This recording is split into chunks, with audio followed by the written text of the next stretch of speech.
La primera pregunta que dirigió Dios al hombre fue: Caín, ¿qué has hecho con tu hermano?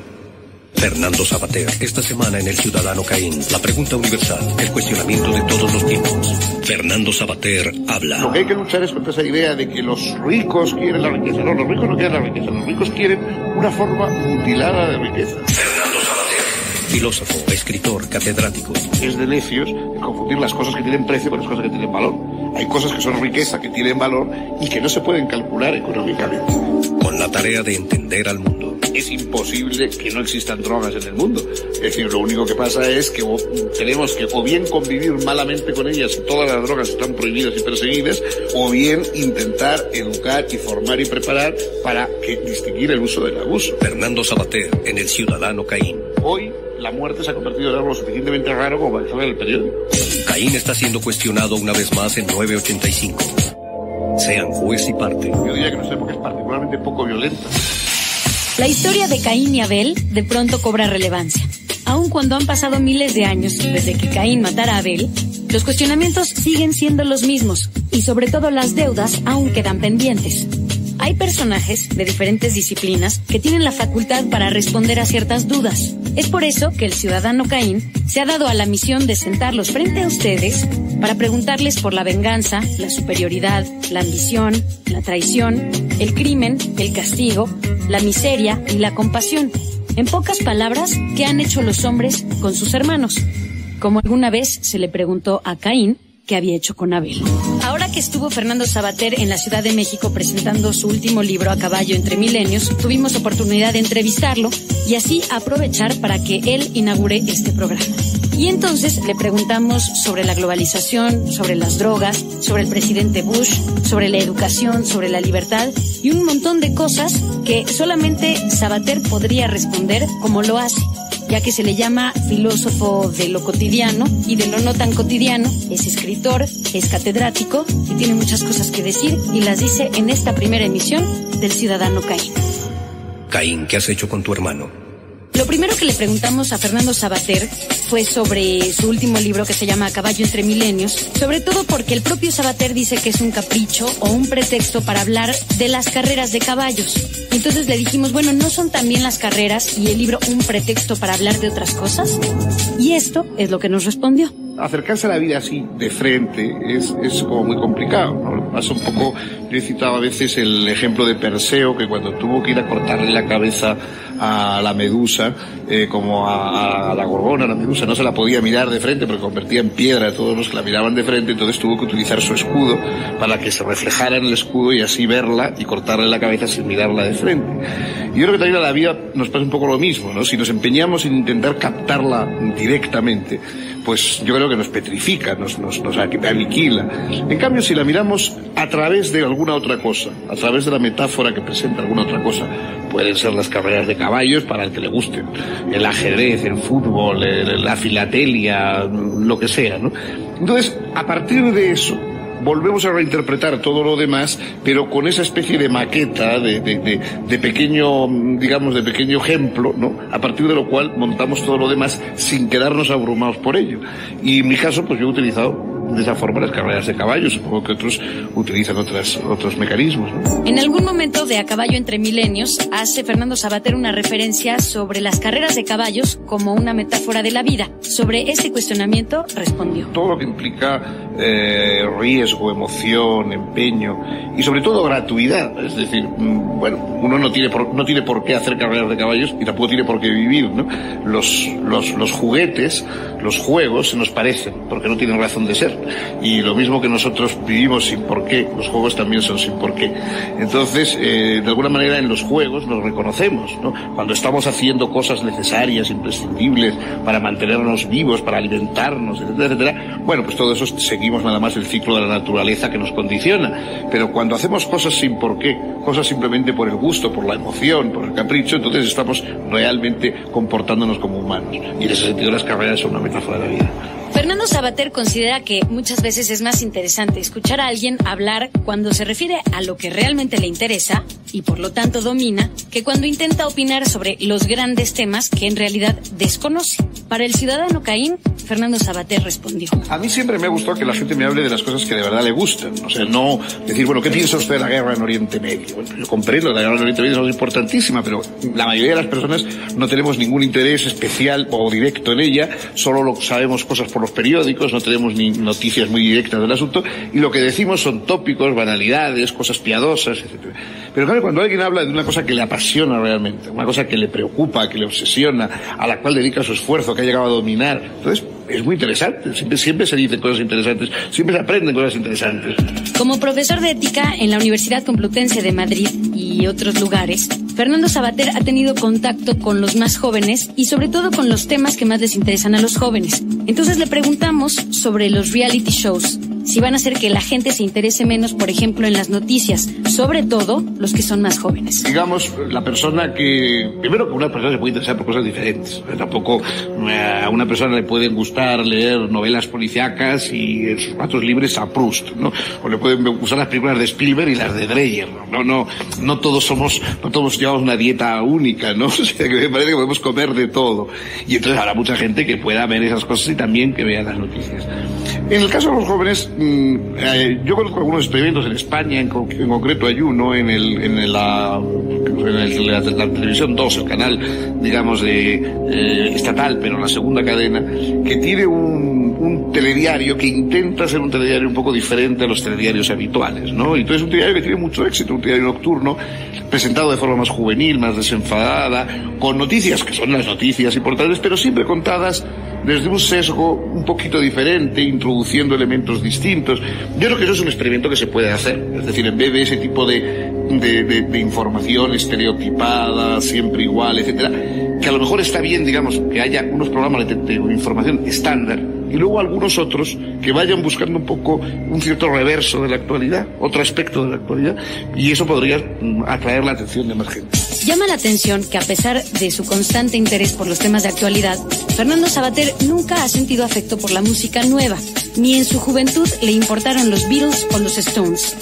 Así lo explicó a 985. No, eso yo no he sido nunca... A mí me gustó... Bueno, mi padre era muy aficionado, por ejemplo, a las rancheras de los corridos mexicanos, y yo crecí de pequeño oyendo rancheras y corridos mexicanos, y quizás por eso, pues, digo, de mayor siempre me estaba destinado a venir a México, porque sí, había crecido un poco. Él, que nunca iba a ningún tipo de esos espectáculos de música y tal, solamente una vez que pasó de Irma Vila por San Sebastián y fue a verla, ¿no? De modo que, bueno, ese tipo de música me ha gustado mucho, pues, por ejemplo, la canción francesa, ¿no? Bueno, yo, digamos, soy muy de formación francesa, y la única otra lengua que he podido manejar bien, aparte del español, es el francés, y entonces, pues, los cantantes como Jacques Brel, o Gilbert Bécaud, o Léo Ferré, etcétera, pues me han gustado mucho. En cambio, no he tenido nunca ningún atractivo ni por el rock, ni por la música, digamos, muy poco por la música anglosajona en general. Me gustó Pete Seeger en su época, pero no sé, yo no distingo a los Rolling Stones de los Beatles, y jamás me parece que los he oído mucho rato. O sea, los habré oído porque sonaban en todas partes, sobre todo en mi juventud, pero no les he prestado mucha atención. Le planteamos a Fernando Savater que los Beatles han sido un emblema para las generaciones más jóvenes, y aún así consideró que no le interesan y que no tenían por qué interesar. Eso es lo que revela que esos emblemas siempre son minoritarios y que se presentan como toda la época de los Beatles. Bueno, pues yo viví en la época de los Beatles y a mí los Beatles no representan nada para mí. O sea que no, es decir, esa obligación de que uno tiene que identificarse con unas cosas, pues no. Había otras personas que se identificaban con otras, ¿no? O sea que esa obligación que a veces se establece de que toda la juventud, pues la juventud está formada por personas muy distintas y a uno le gustan unas cosas y otras otras. Aprovechando que Fernando Savater se ha interesado sobre todo por el tema de la globalización, le preguntamos si no es precisamente la diferencia entre los jóvenes la que hace que movimientos como el de los globalifóbicos pierdan peso por su falta de organización. Y lo explicó tan claro como es. Pero lo que pasa es que hay opciones muy diferentes, ¿no? Es decir, ahí, a mí, por lo que yo conozco, hay desde cosas totalmente sensatas. Es decir, bueno, pues muy bien, yo acepto, comentaba el otro día en un foro ahí en Monterrey, ¿no? A mí me parece que hay que aceptar la globalización en el sentido de que es un hecho de nuestro tiempo, porque está basado en los medios de comunicación, de transporte, etcétera. Entonces, hoy hay que aceptar la globalización como hay que aceptar la electricidad, es decir, porque está ahí. Lo que pasa es que uno puede aceptar la electricidad sin ser partidario de la silla eléctrica. Y de algún modo, uno también puede aceptar la globalización sin ser partidario de aquellos aspectos más negativos de la globalización. Entonces, a mí lo que me parece que plantean muchas personas es decir, bueno, oiga, sí, damos por hecho que la hipercomunicación, etcétera, ha trastornado y cambiado la forma de ver, de hacer economía, pero bueno, eso no quiere decir que todo lo que tengamos es simplemente que globalizar la maximización de beneficios de unos cuantos a costa de todos los demás, sino que se puede globalizar la educación, la protección de la infancia, la protección del medio ambiente, la igualdad de la mujer, etcétera, etcétera, y todo eso son elementos que también queremos globalizar. Y la globalización lo que hacen es que le faltan cosas, no que, digamos, que es que ya nos moleste porque está completa y no nos guste, sino que no es una globalización real, es decir, solo es una globalización, digamos, de un tipo de riqueza. O sea, la riqueza económica, la acumulación económica no es la única riqueza, ¿no? Eso es, decía don Antonio Machado, que solo el necio confunde valor y precio. Pues es que es de necios el confundir las cosas que tienen precio con las cosas que tienen valor. Hay cosas que son riqueza, que tienen valor y que no se pueden calcular económicamente. Entonces, esas cosas también hay que fomentarlas. La protección de la sociedad, la infancia, la cultura, la educación, etcétera, son valores que no tienen un precio al lado, pero que sin embargo son riqueza. Entonces, lo que hay que luchar es contra esa idea de que los ricos quieren la riqueza. No, los ricos no quieren la riqueza, los ricos quieren una forma mutilada de riqueza. Y en cambio otras personas queremos otra forma de riqueza. O sea, no nos falta ambición, sino que somos más ambiciosos que esos. Y eso me parece perfectamente. Lo que pasa es que, por otra parte, claro, como en todos esos casos, como no hay un discurso político realmente, digamos, ambicioso de filosofía política desde la izquierda o del progresismo, lo que sea, sino que hay una fragmentación de rótulos y hay que intentar dar la razón a todo el mundo, a quien la tiene y a quien no la tiene, porque eso es cosa del tiempo, ¿no? Entonces, claro, dentro de esos movimientos se meten pues chalaos, o sea, gente que tiene ideas totalmente disparatadas. Así como el mundo ha cuestionado las políticas del presidente Bush, sobre todo actualmente, Fernando Savater también lo hace a través del Ciudadano Caín. Yo creo que nadie en su sano juicio piense que George Bush es la mente más preclara para regir el mundo. Pero claro, sustituirla por Eve de Bonafini o por Fray Beto, pues tampoco parece que sea una mejora. Entonces, que bueno, seamos sensatos, es decir, el hecho de que Bush no nos guste no quiere decir que nos tienen que gustar todos los que están contra Bush, ¿no? O sea que yo creo que ahí, en ese tipo de concentraciones, se mezcla todo. O sea, se mezcla el que reivindica la edad de piedra y el que quiere mejorar la globalización realmente existente y tal. Lo que haría falta sería un discurso, una filosofía política de izquierda. Yo pues, a veces me indigno un poco de que se utiliza la ética como elemento para cortocircuitar la política, ¿no? Empiezas a hablar de política y dices, bueno, pero es que la ética, la ética no tiene nada que ver. O sea, hay cosas que no tienen nada que ver la ética. Es decir, en último término, claro, el ser humano lo que quiere es vivir más plenamente, más libre y mejor. A través de la ética, de la política, de la estética, de la erótica y de todo lo que se quiera. Pero las cosas son diferentes. Y la política no se puede sustituir con ética. Es decir, la ética busca dar un sentido a la libertad de las personas y la política busca hacer mejores instituciones públicas. Y eso es otra cosa distinta, ¿no? Entonces hay que tener un discurso político y plantear el discurso político a la altura del siglo XXI, cuando 6.000 y pico millones de seres humanos no pueden seguir viviendo simplemente de una manera tribal o amparados en caprichos tribales. Entonces hay que plantearse, ¿no? ¿Qué significa la ciudadanía? ¿Qué significa la cultura? Etcétera. No simplemente crear una cosa de decir, bueno, hay que cada uno que se ponga una etiqueta indígena, anti no sé qué, tal, y cada uno que defienda esa etiqueta como si se acabara y empezara el mundo.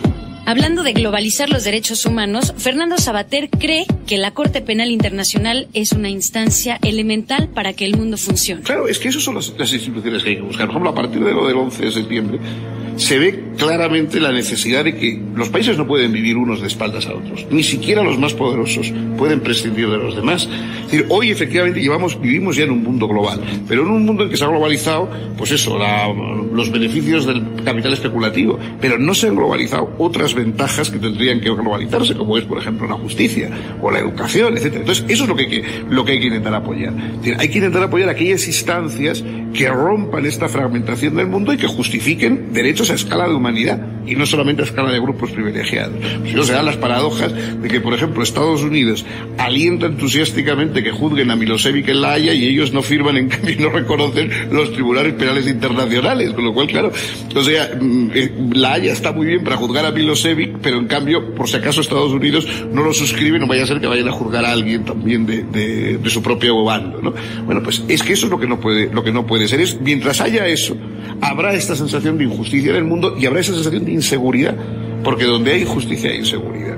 Es decir, cuando uno busca la justicia o el equilibrio, no lo hace porque sea un hijo de San Francisco de Asís y quiera el bien, sino simplemente porque es una persona realista que se da cuenta de que un mundo, cuanto más injusto es, más inseguro.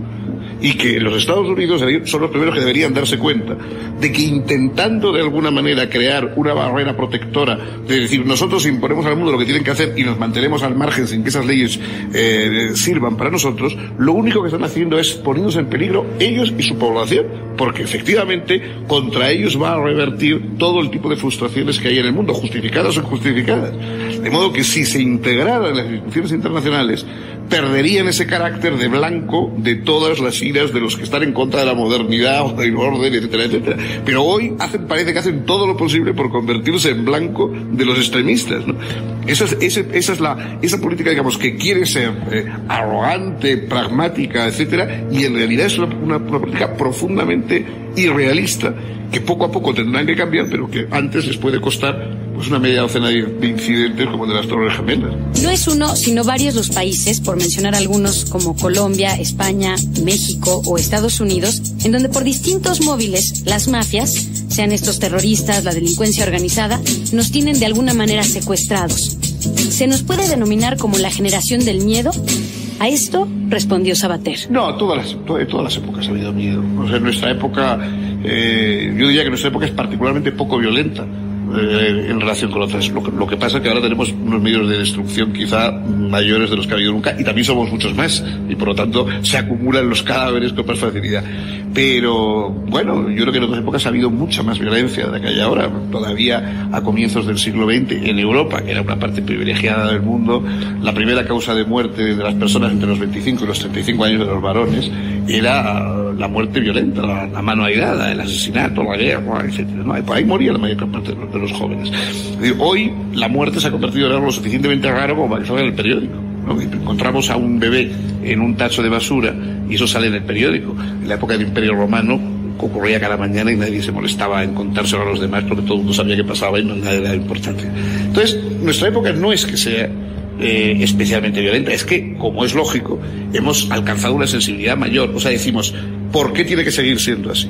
En otras épocas estaban resignados a la violencia. Hoy nosotros no tenemos por qué resignarnos, por lo menos no tenemos que resignarnos a la violencia en gran escala. O sea, hoy el mundo, precisamente por esas conexiones, por esa capacidad de comunicación, etcétera, debería ser capaz de erradicar la violencia, al menos entre los grandes grupos. Quizá no la violencia privada entre los individuos, pero sí la violencia entre los grandes grupos. Eso ya no debería existir.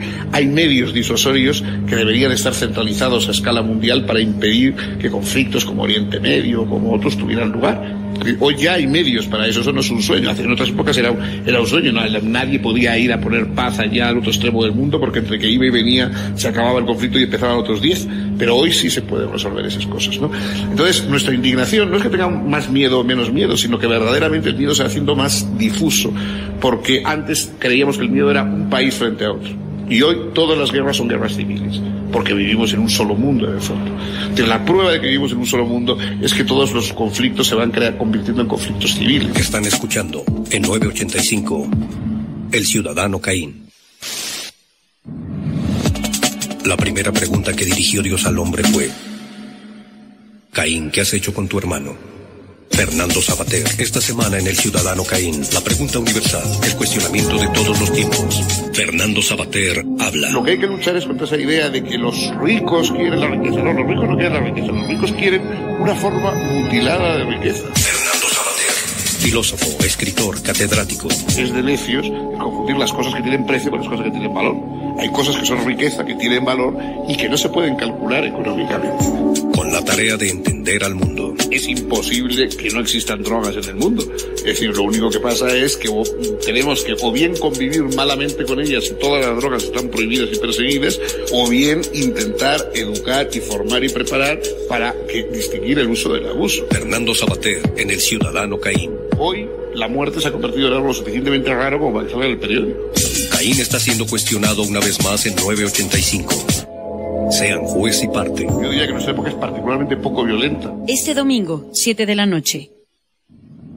Están escuchando en 985 El Ciudadano Caín. Ahora que estuvo Fernando Savater en México, primero tuvimos que ser entrevistados por su escolta, ya que tiene que estar acompañado de una escolta aun cuando va a dar clases a la universidad, porque tiene una postura bastante crítica contra el terrorismo en el País Vasco, ya sea con la plataforma Basta Ya o con otras organizaciones. Sobre el terrorismo en el País Vasco, esto es lo que respondió al Ciudadano Caín. Hay veces que entiendes de dónde surge el terrorismo, es decir, no sé, un palestino que ha nacido en un campo de concentración, que ha visto maltratados a sus padres, que no tiene expectativas de trabajo, que vive privado de derechos elementales, no va a resolver nada lanzándose a poner bombas, pero uno entiende la desesperación de ese muchacho y que haga eso. En cambio, claro, hay otros terrorismos que surgen al contrario, del fanatismo de los ricos, del fanatismo de los bien alimentados, como es el caso del País Vasco. Es decir, el País Vasco no hay un fanatismo entre alguien que no tenga y que no posea y que quiera poseer y otros que no tengan todo lo contrario. Son los dueños del País Vasco, es decir, los nacionalistas, los que tienen el dinero, los que tienen un desarrollo de vida mayor, quienes por fanatismo ideológico se han lanzado contra buena parte de la población porque no comparten con ella los apellidos o la lengua o las ideas de leyendas míticas, etcétera, etcétera. Y eso también es una advertencia a escala mundial.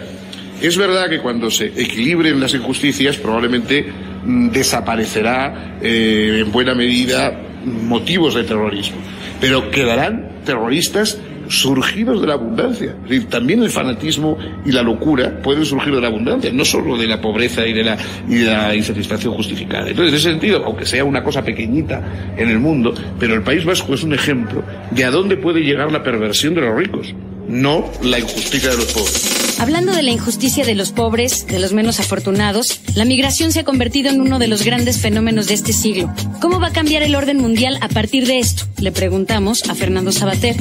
Y esto es lo que respondió. Bueno, la migración también es un producto de la globalización. Es decir, migraciones han existido siempre y, ahora ya no nos acordamos, pero Europa, no sé, Francia sufrió migraciones de italianos y de belgas enormes en el siglo XIX que configuraron la Francia actual. En todos los países europeos han ocurrido fenómenos parecidos, pues no digamos, hablemos de Norteamérica y de Latinoamérica. Entonces, la inmigración es un fenómeno constante. Lo que pasa es que con los medios de comunicación actuales empiezan a emigrar gente que no había emigrado nunca, es decir, gente de países y de lugares que antes ignoraban hasta la existencia de los demás. Hoy, gracias a los medios de comunicación, se enteran de cómo se vive y de dónde se vive bien, y gracias a los medios de transporte pueden llegar hasta allí. Entonces, claro, la inmigración es también un producto de la globalización. Es decir, hoy la gente de cualquier punto del mundo se entera de cómo se vive en los restantes lugares y con unas ideas más o menos mitológicas, porque normalmente no tiene muchas, verdaderamente no sabe realmente qué posibilidades tiene de trabajo ni qué posibilidades tiene, pero se lanza a la aventura y tiene medios de transporte capaces de hacerle llegar hasta ahí.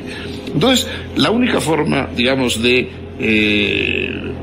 equilibrar la emigración es ayudar a aquellos países de donde se escapa la gente. Es decir, la gente normalmente no quiere irse de su casa. Hay personas emprendedoras que quieren hacer una nueva vida en otro lugar. La mayoría de la gente no se va atraída por la luz, sino empujada por la sombra de su propio país. Entonces, si la sombra de alguna manera se desvanece o mejora en su país, probablemente se quedaría allí, o cambiaría el sentido de la migración y sería algo mucho más periódico, mucho más reducido en el tiempo, etcétera, etcétera. Hoy por hoy, mientras existan zonas desahuciadas del mundo, como es prácticamente toda África, buena parte de América Latina y otros lugares, la gente huirá. Y esperemos que no ocurra un drama, por ejemplo, en China o en algún lugar así, porque eso puede ser realmente una emigración masiva. De hecho, mucho de los elementos con los que han jugado las autoridades chinas frente a las presiones internacionales de derechos humanos es amenazar con decir, bueno, si insisten ustedes, abrimos las fronteras y dejemos que los chinos se vayan. Entonces, a ver qué hacen ustedes, ¿no? De modo que yo creo que efectivamente es uno de esos peligros o problemas, pero no es un peligro en sí mismo, la migración no es un peligro, es un problema, y es un peligro el descontrol de personas que sin trabajo, sin posibilidades de obtenerlo, etcétera, se lanzan a unos lugares en que van a suscitar, pues a lo mejor la animadversión y la agresividad de la gente que no sabe cómo hacérselas con eso. El autor de Ética para Amador piensa que todo el mundo puede ser filósofo porque todos reflexionamos en algún momento sobre los temas que no tienen respuesta, como el amor, como la muerte o como la libertad. El tema de las libertades ha cambiado, sobre todo a partir de los atentados del 11 de septiembre. Estados Unidos ha tomado una actitud frente a los presos que pocos aprueban. Fernando Savater también tiene su muy particular opinión al respecto. Churchill limitó drásticamente las libertades en Inglaterra durante la Segunda Guerra Mundial. Es decir, en la Segunda Guerra Mundial, en Estados Unidos, a los japoneses que vivían en Estados Unidos se les metió en campos de concentración. Es decir, estas cosas han pasado ya. Lo que pasa es que se crean estados de guerra. Entonces, claro, el problema es que como hoy la guerra es una cosa muy difusa, porque no es una cosa clara de decir, hay guerra mientras Hitler esté ahí. Cuando desaparezca Hitler se acabó la guerra. Pero claro, hoy no sabemos muy bien, porque Osama Bin Laden ha desaparecido y no sabemos cuántos más tienen que desaparecer para que se acabe la guerra, o si la guerra ya se va a quedar establecida para siempre. Entonces, lo peligroso es que esas medidas excepcionales que siempre aparecen en los casos de guerra, porque los casos de guerra no son precisamente los momentos en que más se respetan las libertades, sino que casi siempre hay recortes y limitaciones de las libertades, hoy se convierte el estado de guerra en algo permanente. Entonces ya se decrete que como estamos en una guerra de largo aliento ante un enemigo infinito, invisible y no sé qué, pues ya quiera decirse que nos tenemos que pasar siglo y medio en estado de guerra, suspendiendo entonces eso sí ya las libertades casi de una manera permanente. Eso sería lo grave. Lo demás, hoy todavía no, los recortes, digamos, son, en fin, había periódicos y gente que ya al día siguiente del 11 de septiembre estaban más preocupados por qué recortes iba a haber de la libertad que por cómo evitar que ocurrieran cosas y cómo castigar a los que la habían hecho. Bueno, es un poco grotesco, ¿no? Es decir, los peligros que hoy tiene el mundo occidental, desde luego, no vienen exclusivamente del recorte de las libertades, ni parece que los mayores riesgos que corramos hoy sea que nos quiten las libertades. Hoy el peligro y lo que más amenaza las libertades es la falta de seguridad por grupos fanatizados, ¿no? La falta de seguridad es la primera pérdida de libertad y la fundamental. Es decir, donde no hay seguridad y donde no hay, digamos, garantía de poder vivir, expresarse, etcétera, sin amenazas, es evidente que ahí no existe libertad, aunque los derechos estén escritos en las paredes. El tema de la libertad y las drogas van de la mano. La postura de Fernando Savater siempre ha sido a favor de la despenalización. ¿Sigue siéndolo? Bueno, sí, yo creo, hombre, ahora con un poco más de razón, porque cuando yo hace 15 o 16 años empecé a hablar de la despenalización de la droga, casi era como la despenalización del canibalismo, ¿no? La gente te miraba realmente y dice, ¿qué dice este hombre? Hoy hay montones de personas y de autoridades y cancilleres y policías y jueces que están totalmente convencidos de que en el gran siglo de la química y del desarrollo, etc., es imposible que no existan drogas en el mundo. Es decir, lo único que pasa es que tenemos que o bien convivir malamente con ellas y todas las drogas están prohibidas y perseguidas, o bien intentar educar y formar y preparar para que distinguir el uso del abuso. Fuera de eso, todo lo demás son ganas de perder el tiempo. Lo que pasa es que, claro, la prohibición de la droga es el gran negocio del siglo. No olvidemos que junto a la prostitución y el tráfico de armas, el tráfico de drogas es el gran negocio del siglo para quienes lo practican y para quienes lo proscriben. Es decir, hasta ahora se sabe que los narcotraficantes viven del tráfico de drogas. Hay que plantearse cuántos viven de denunciar a las drogas, de regenerar a los drogadictos, de castigar a los que han delinquido con drogas. También vive mucha gente. Y por eso también esa gente tiene miedo a que se acabe la prohibición, se acabe este problema y tengan que dedicarse a vivir honradamente. Un asunto muy controversial, hablando de drogas, es el de los picaderos. Bueno, yo sé que tengo dos acepciones en castellano en España, pero explícame cuál es la tuya. Que son centros que se ubican en algunos países, sobre todo los desarrollados, en donde se permite que la gente, estando ahí dentro, se inyecte heroína con jeringas limpias. Esto con el fin de evitar sobredosis, la propagación del SIDA y promover la posibilidad de dar terapia a quienes acuden a estos lugares. Sobre estos centros en particular, esto es lo que Fernando Savater respondió al ciudadano Caín. Son paliativos que demuestran hasta qué punto la cosa es absurda. Lo que pasa es que muchas de las personas incluso que están aplicando esos paliativos no se deciden, digamos, a denunciar estos absurdos, ¿no? O sea que no se deciden a denunciar el montaje de la cruzada contra las drogas, que ese sí es un producto en buena medida de obsesiones y de fobias. La palabra picaderos en España también tiene otro significado que de hecho le causó mucha gracia al escritor Fernando Savater. Eso es lo que explicó sobre los otros picaderos. Fundamentalmente picadero tiene un uso honesto en España, que es allí donde se entrenan los caballos de paseos, es decir, un caballo, ese lugar donde los caballos dan vueltas y se ejercitan y se doman, etcétera, etcétera, es el picadero. Y también es el picadero una casa o una habitacioncita, un apartamento que suelen tener determinados caballeros para llevar a determinadas señoritas los fines de semana. Dicen leonero. Para que veas que estamos enriqueciendo el intercambio lingüístico. Esta primera emisión del Ciudadano Caín fue producida por Rodrigo Enciso e Israel Pérez. La realización estuvo a cargo de Ilana Sod y José Álvarez. Los esperamos en las siguientes ediciones del Ciudadano Caín. El Ciudadano Caín.